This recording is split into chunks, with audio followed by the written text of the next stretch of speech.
Hi சுட்டீஸ், எல்லாரும் எப்படி இருக்கீங்க? இன்னைக்கு ஒரு கதை பார்க்கலாம். அவன் ரொம்ப ஏழை. தன் குறைந்த வருமானத்தில் வாழ்க்கை நடத்திட்டு வந்தான். ஒரு நாள் தெருவில் பழங்கால காசு ஒன்று கிடச்சிது. அந்த காசோட நடுவில் துளை இருந்தது. துளையிட்ட காசு கிடைக்கிறது அதிர்ஷ்டம் அப்படிங்கிற ஒரு நம்பிக்கை.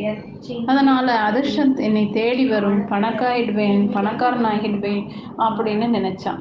அந்த காசை தன் கோட்டு பையில் போட்டுக்கிட்டான். அன்று அவனுக்கு மற்ற நாளை விட அதிக வருமானம் கிடைச்சது. எல்லா காசும் கிடைத்த நேரம் என நினைத்தான். அன்றிலிருந்து அவன் தினமும் கோட்டு பையில் இருக்கும் காசை தொட்டு தொட்டு பார்த்துட்டு வெளியே எடுக்கவே மாட்டான்.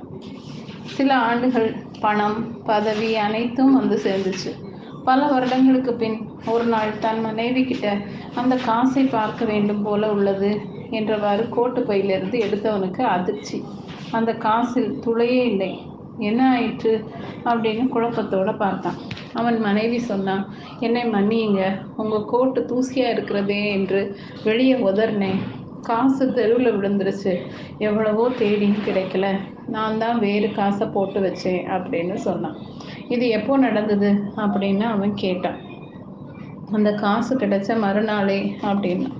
அவன் அமைதியாக சிந்திச்சான். உண்மையில் அதிர்ஷ்டத்தை கொடுக்கறது அந்த நாணயம் இல்லை, என்னோட நம்பிக்கை தான் அப்படின்னு நினச்சான். முன்பை விட உற்சாகத்தோடு தனது பணியை தொடர்ந்தான். ஓகே சுட்டீஸ், இந்த கதை பிடிச்சிருந்தா லைக் பண்ணுங்கள், சப்ஸ்கிரைப் பண்ணுங்கள், ஃப்ரெண்ட்ஸ் அண்ட் ஃபேமிலிக்கு ஷேர் பண்ணுங்கள். கூடவே இந்த பெல் ஐக்கானை கிளிக் பண்ண மறக்காதீங்க. பாய்.